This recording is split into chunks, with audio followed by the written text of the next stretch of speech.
Hello everyone, welcome back to my channel. इस video में हम करेंगे क्लास 12th फिजिकल एजुकेशन का chapter 10 which is training in sports. So without wasting time let's get started.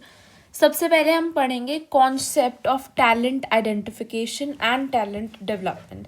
अब talent identification basically एक process है जिसमें हम रिकग्नाइज करते हैं उन इंडिविजुअल्स को जिनका पोटेंशियल बाकी इंडिविजुअल्स से ज़्यादा होता है to excel in a particular type of sport एक अर्ली एज में ही। टैलेंट को आइडेंटिफाई करना इस टैलेंट आइडेंटिफिकेशन यानी एक प्रोसेस जिसमें हम वैसे लोगों को ढूंढते हैं, रिकग्नाइज करते हैं जिनका नॉर्मल लोगों से ज़्यादा पोटेंशियल होता है किसी एक पर्टिकुलर स्पोर्ट में एक्सेल करने का एक अर्ली एज पे ही।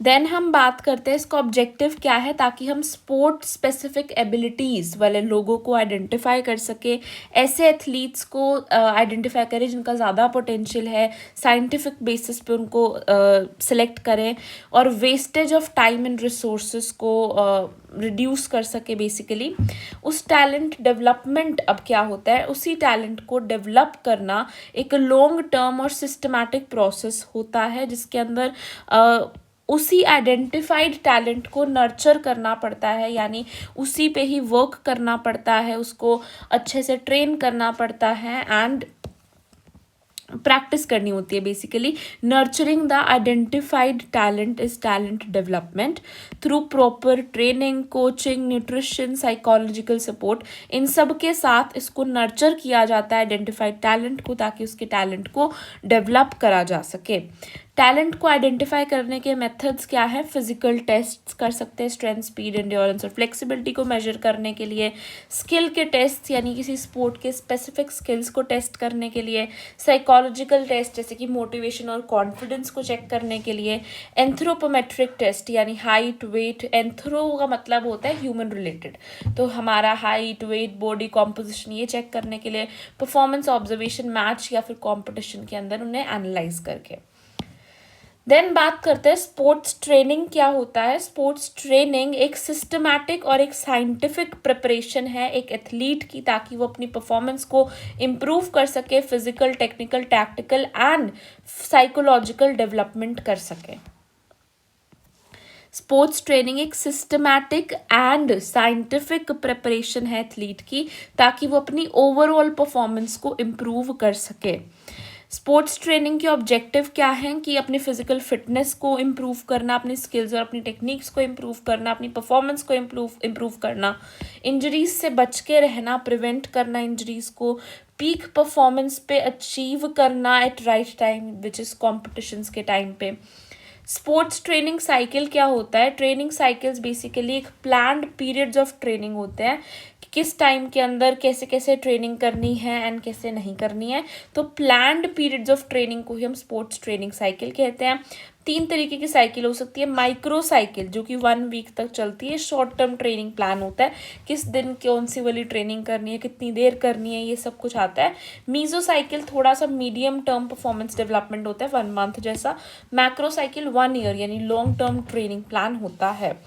ट्रेनिंग लोड क्या होता है? ट्रेनिंग लोड रेफर करता है कि कितना amount of physical and mental stress एक एथलीट के ऊपर डल रहा है ड्यूरिंग ट्रेनिंग। कितना amount of physical and mental stress डल रहा है एक एथलीट के ऊपर ड्यूरिंग द ट्रेनिंग। कंपोनेंट्स देखें ट्रेनिंग लोड के, तो intensity, volume, duration, frequency.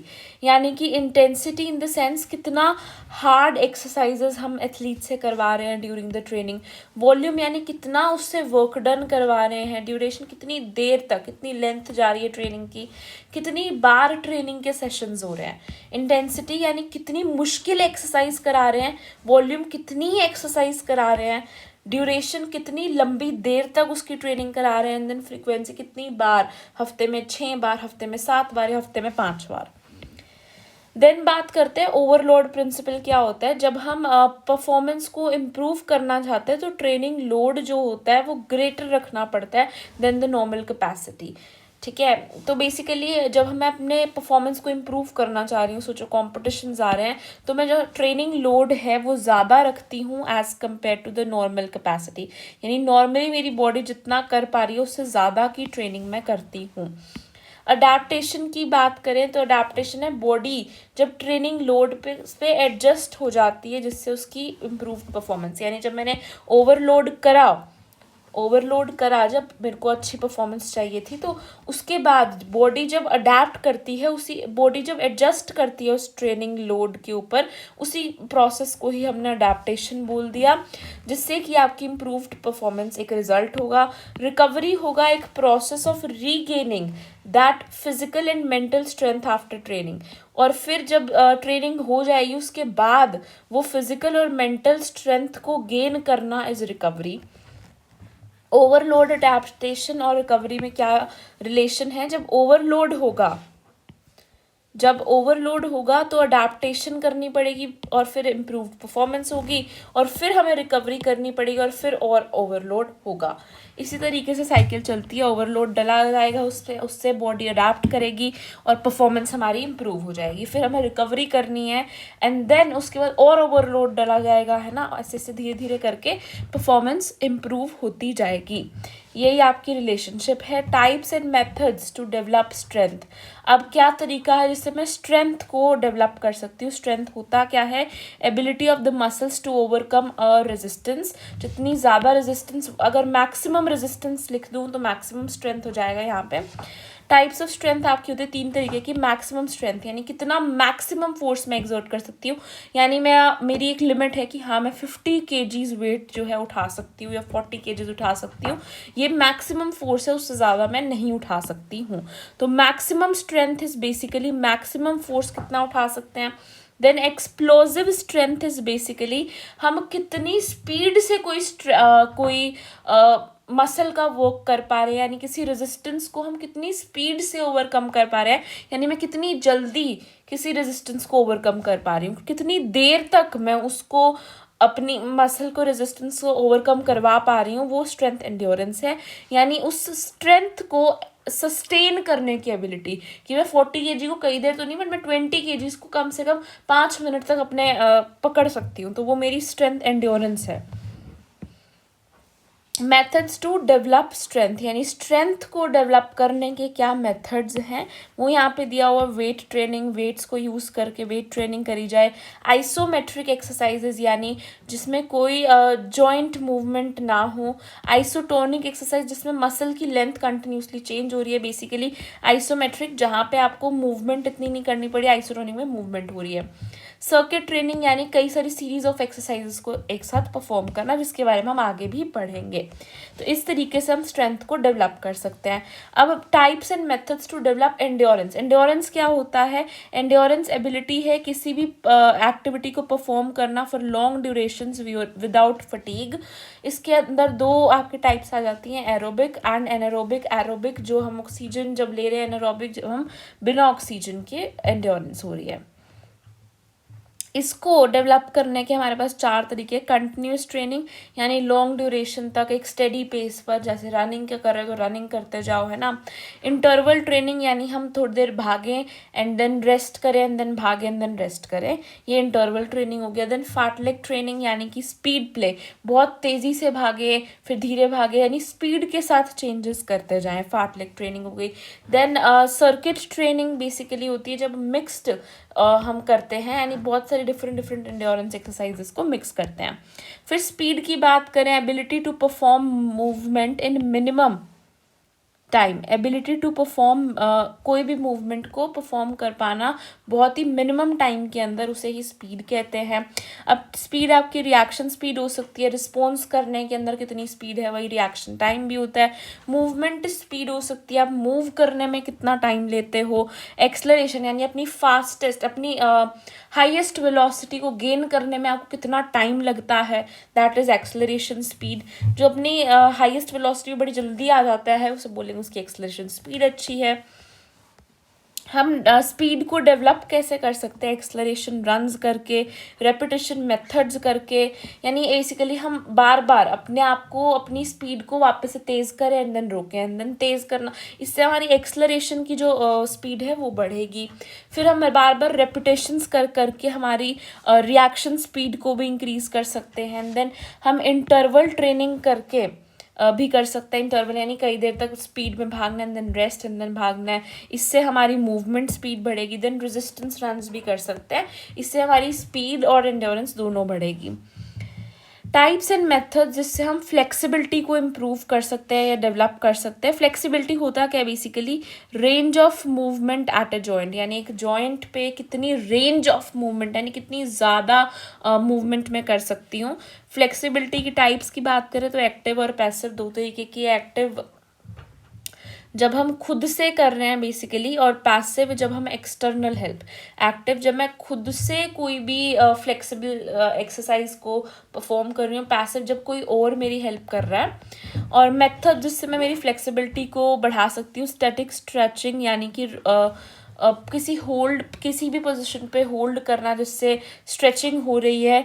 Dynamic stretching यानी मूवमेंट बेस्ड फ्लेक्सिबिलिटी को इंक्रीज करने की एक्सरसाइजेज। बलिस्टिक स्ट्रेचिंग यानी कि बाउंसिंग मूवमेंट्स पे।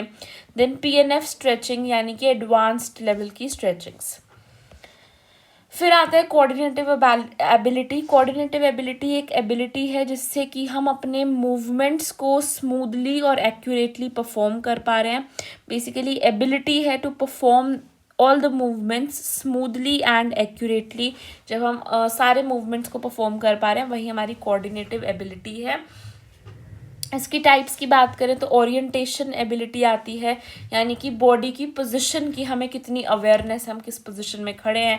देन डिफरेंशिएशन एबिलिटी, यानी कि हमारे जो मूवमेंट्स हैं उस पर मेरा कितना प्रिसाइजली कंट्रोल है, कितना ढंग से मैं उसे कंट्रोल कर पा रही हूँ। रिएक्शन एबिलिटी, यानी मैं कितना क्विकली रिस्पॉन्स दे रही हूँ। देन बैलेंस एबिलिटी, यानी मैं स्टेबिलिटी कितनी बना के रख पा रही हूँ, बैलेंस कितना बना के रख पा रही हूँ। देन रिदम एबिलिटी, यानी कि मैं कितनी मूवमेंट रिदम बेसिकली मेरी कैसी है। देन बात करते हैं कोऑर्डिनेटिव एबिलिटी को बढ़ाने के लैडर ड्रिल्स करते हैं। आपने कई बार देखा भी होगा स्पोर्ट्स पर्सन को करते हुए। देन बॉल के साथ ड्रिल्स करते हैं, बैलेंस एक्सरसाइजेस परफॉर्म करते हैं, कई सारे कॉम्प्लेक्स मूवमेंट पैटर्न्स करते हैं जिससे कोऑर्डिनेटिव एबिलिटी बढ़ती है। लास्ट में बात करते हैं सर्किट ट्रेनिंग क्या होता है। सर्किट ट्रेनिंग एक बहुत ही इंपॉर्टेंट मेथड है जिसके अंदर हम डिफरेंट एक्सरसाइजेस को परफॉर्म करते हैं डिफरेंट स्टेशंस के सीक्वेंस के अंदर। कैरेक्टराइजेशंस क्या है, कई सारे सीरीज ऑफ स्टेशंस होते हैं कि for this period of time आपने भागना है, देन आपने जंप कर करके ये करना है, देन आपने ये वाली एक्सरसाइज करनी है। इसमें फिक्स्ड टाइम होता है, रेपिटेशंस होती हैं, शॉर्ट रेस्ट के इंटरवल्स होते हैं, पूरी बॉडी का एक्सरसाइज को कवर कर लेता है। ये स्ट्रेंथ एंड्योरेंस भी एंड्योरेंस दोनों साथ में बिल्ड कर सकता है, टाइम को सेव करता है, ओवरऑल फिटनेस को बिल्ड करता है एक ही साथ। और ग्रुप ट्रेनिंग के अंदर बहुत ही यूजफुल होता है। जब मान लो कोई बंदा थर्ड एक्सरसाइज पे, दूसरा बंदा सेकंड पे होगा और उससे पहले वाला फर्स्ट पे होगा, तो ग्रुप ट्रेनिंग भी बड़ी इजीली हो जाती है। इसके अंदर प्रिवेंशन बेसिकली प्रॉपर रेस्ट लेना ज़रूरी है, बैलेंस डाइट लेना ज़रूरी है, और जो ट्रेनिंग है वो प्लान्ड होनी चाहिए। कोच का क्या रोल होता है ट्रेनिंग के अंदर। कोच का भी काफ़ी इंपॉर्टेंट रोल है क्योंकि वो प्लान करता है सारी ट्रेनिंग को, तो प्लानिंग में उसका बहुत इंपॉर्टेंट रोल होता है। ट्रेनिंग लोड को मॉनिटर करता है कि किस प्लेयर को कितना ट्रेनिंग लोड मिल रहा है, कहीं उसकी कैपेसिटी से बहुत ज़्यादा तो नहीं मिल रहा है कि वो अडेप्ट ही ना कर पाए। देन एथलीट्स को मोटिवेट करना और फिर उनकी रिकवरी हो रही है ये इंश्योर करना, और इंजरीज़ को प्रिवेंट करना कि उनको इंजरीज़ ना हो। इसके बाद अगर आपको इन नोट्स की PDF चाहिए तो आप इस टेलीग्राम चैनल पे जाके ले सकते हो। अब एक बार हमने जिस चैप्टर में जो भी पढ़ा उसको एक बार रिवाइज कर लेते हैं। सबसे पहले हमने इस चैप्टर के अंदर पढ़ा टैलेंट आइडेंटिफिकेशन के बारे में, यानी कि वो प्रोसेस जिससे हम रिकग्नाइज करते हैं इंडिविजुअल का पोटेंशियल कि वो कितना एक्सेल कर सकता है किसी पर्टिकुलर स्पोर्ट के अंदर। ये जो होता है स्पोर्ट स्पेसिफिक एबिलिटीज़ को हम आइडेंटिफाई करते हैं, साइंटिफिकली एथलीट को आइडेंटिफाई करते हैं, वेस्टेज ऑफ टाइम और रिसोर्सेज को रिड्यूस करता है। टैलेंट डेवलपमेंट क्या होता है, जो हमने आइडेंटिफाई करा था टैलेंटेड बंदा, उसको नर्चर करना with proper training, coaching, nutrition, psychological support. Methods की बात करें तो फिजिकल टेस्ट्स के साथ, स्किल टेस्ट्स के साथ, साइकोलॉजिकल टेस्ट्स के साथ, या एंथ्रोपोमेट्रिक टेस्ट्स के साथ, या फिर परफॉर्मेंस उनकी देखकर, इन सब बेसिस पे हम टैलेंट को आइडेंटिफाई कर सकते हैं। स्पोर्ट्स ट्रेनिंग एक सिस्टमैटिक और एक साइंटिफिक प्रिपरेशन है एक एथलीट की, ताकि वो अपनी ओवरऑल परफॉर्मेंस को इम्प्रूव कर सके। ऑब्जेक्टिव्स क्या क्या हैं? फिजिकल फिटनेस को इम्प्रूव करना, स्किल्स और टेक्निक्स को इम्प्रूव करना, परफॉर्मेंस को इम्प्रूव करना, इंजरीज को बचाना, प्रिवेंट करना, पीक परफॉर्मेंस को राइट टाइम पर लेकर आना। स्पोर्ट्स ट्रेनिंग साइकिल बेसिकली एक प्लान्ड पीरियड्स ऑफ ट्रेनिंग होते हैं। Micro, Mizo, macro. माइक्रो 1 हफ्ते की, मीज़ो 1 महीने की, और मैक्रो 1 साल की प्लानिंग होती है। Training load amount of physical या मेंटल स्ट्रेस है जो एक एथलीट को दिया जाता है ड्यूरिंग ट्रेनिंग। इसके कंपोनेंट्स इंटेंसिटी, यानी कितनी मुश्किल एक्सरसाइज करवा रहे हो, कितनी देर तक करवा रहे हो, वॉल्यूम, ड्यूरेशन, कितनी लंबी आपकी वो ट्रेनिंग चल रही है, देन फ्रिक्वेंसी, कितनी बार ट्रेनिंग सेशंस हो रहे हैं। ओवरलोड क्या होता है? जब हमें परफॉर्मेंस को इम्प्रूव करना होता है तो हम एथलीट के ऊपर थोड़ा सा ज़्यादा ट्रेनिंग लोड डालते हैं देन द नॉर्मल कैपेसिटी, और फिर जो बॉडी एडजस्ट करती है उस ट्रेनिंग लोड को, उसी को ही अडेप्टेशन कहते हैं। एंड देन उसके बाद रिकवरी बहुत इंपॉर्टेंट है कि बॉडी वापस से रीगेन करे वो फिजिकल और mental strength after the training. बात करते हैं इनके रिलेशन की, तो पहले ओवरलोड दिया जाता है, फिर बॉडी अडेप्ट करती है, एंड देन उसमें आपको इम्प्रूव्ड परफॉर्मेंस देखने को मिलती है। उसके बाद बॉडी को रिकवरी के लिए टाइम दिया जाता है, और फिर से उसके ऊपर ओवरलोड दिया जाता है अगर परफॉर्मेंस को और इम्प्रूव करना है तो। देन टाइप्स और मेथड। स्ट्रेंथ के बारे में बात करते हैं। स्ट्रेंथ एबिलिटी है जो मसल की एबिलिटी है जिससे वो ओवरकम करती है एक रेजिस्टेंस को। मैक्सिमम स्ट्रेंथ यानी जब मैक्सिमम फोर्स वो एक्सर्ट कर पा रही है। एक्सप्लोसिव स्ट्रेंथ जब वो स्पीड के साथ स्ट्रेंथ को यूज़ कर रही है। स्ट्रेंथ एंड्योरेंस जब वो उस स्ट्रेंथ को कई देर तक सस्टेन करके रख पा रही है विदाउट फटीग, काफ़ी देर तक वो मेथड कर रही है। जिस तरीके से वो स्ट्रेंथ को बढ़ा सकते हैं वो तरीके हैं weight training, isometric exercises, isotonic exercises, and then circuit training. फिर बात करते हैं एंड्योरेंस की। एंड्योरेंस एबिलिटी है कोई भी एक्टिविटी को लॉन्ग ड्यूरेशन तक परफॉर्म करने की विदाउट फटीग। एरोबिक और एनारोबिक दो आते हैं, एरोबिक में ऑक्सीजन होगी, एनारोबिक में नहीं होगी। देन बात करते हैं मेथड जिससे हम एंड्योरेंस को डेवलप कर सकते हैं। कंटिन्यूस ट्रेनिंग यानी कि लॉन्ग ड्यूरेशंस तक कंटिन्यूसली ट्रेनिंग करते रहना। इंटरवल यानी रुक रुक कर करना। फार्टलिक ट्रेनिंग यानी स्पीड के साथ करना। देन सर्किट ट्रेनिंग यानी कि मिक्स्ड एंड्योरेंस ट्रेनिंग्स करना। फिर बात करते हैं स्पीड की। स्पीड जो होता है एबिलिटी है to perform the movement in minimum time, सबसे कम टाइम में मूवमेंट्स को परफॉर्म करना ही स्पीड है। रिएक्शन स्पीड यानी speed of response. Movement speed यानी स्पीड ऑफ मूवमेंट, यानी एक्सलरेशन स्पीड यानी कि speed of gaining the velocity, कितनी जल्दी आप रिएक्ट कर पा रहे हो, कितनी जल्दी आप मूव कर पा रहे हो, कितनी जल्दी आप अपनी हाईएस्ट वेलोसिटी पे आ पा रहे हो। स्पीड को डेवलप करने के मेथड्स है acceleration run, repetition methods, interval training, resistance runs. Then बात करते हैं types and methods to develop flexibility. Flexibility एक रेंज ऑफ मूवमेंट है एट अ जॉइंट, यानी कि कितना आप एक जॉइंट पे रेंज ऑफ मूवमेंट कर पा रहे हो। फ्लेक्सिबिलिटी इज एक्टिव और पैसिव, दो तरीके की हो सकती है। एक्टिव हम खुद से कर रहे हैं, पैसिव हमें एक्सटर्नल हेल्प दे रहे हैं। फ्लेक्सिबिलिटी को हम इम्प्रूव कर सकते हैं static stretching, dynamic stretching, ballistic stretching और पीएनएफ स्ट्रेचिंग के थ्रू। कोऑर्डिनेटिव एबिलिटी एक एबिलिटी है जिससे हम सारे मूवमेंट्स को स्मूथली और एक्यूरेटली परफॉर्म कर पा रहे हैं। इसमें हम orientation ability, differentiation ability, reaction ability, balance ability और रिदम एबिलिटी इंक्लूड होती है। जिस मेथड से हम अपने कोऑर्डिनेटिव एबिलिटी को बढ़ा सकते हैं, डेवलप कर सकते हैं, वो है लैडर ड्रिल्स, बोल drills, balance exercises, complex movement patterns. Circuit training की बात करें, ये वो मेथड्स हैं जिसके अंदर डिफरेंट एक्सरसाइजेस को हम परफॉर्म करते हैं डिफरेंट स्टेशंस इन सीक्वेंस। इसमें हमें सीरीज ऑफ स्टेशंस देखने को मिलते हैं, फिक्स्ड टाइम या रेपिटेशंस देखने को मिलती है, शॉर्ट रेस्ट इंटरवल्स देखने को मिलते हैं। इसमें सारी बॉडी की एक्सरसाइजेस कवर होती हैं, तो ओवरऑल डेवलपमेंट भी देती है। इम्पॉर्टेंस क्या है? स्ट्रेंथ एंड्योरेंस दोनों को साथ में डेवलप करती है, सेव करती है टाइम को, ओवरऑल फिटनेस को इम्प्रूव करती है, ग्रुप ट्रेनिंग के लिए सूटेबल होती है, प्रॉपर रेस्ट देना चाहिए, इसमें बैलेंस डाइट और प्लान होनी चाहिए ट्रेनिंग। कोच का क्या रोल है? ट्रेनिंग प्रोग्राम को प्लान करना, ट्रेनिंग लोड को मॉनिटर करना, एथलीट्स को मोटिवेट करना, उनकी रिकवरी को इंश्योर करना और उनकी इंजरीज को प्रिवेंट करना। That's it, thank you for watching.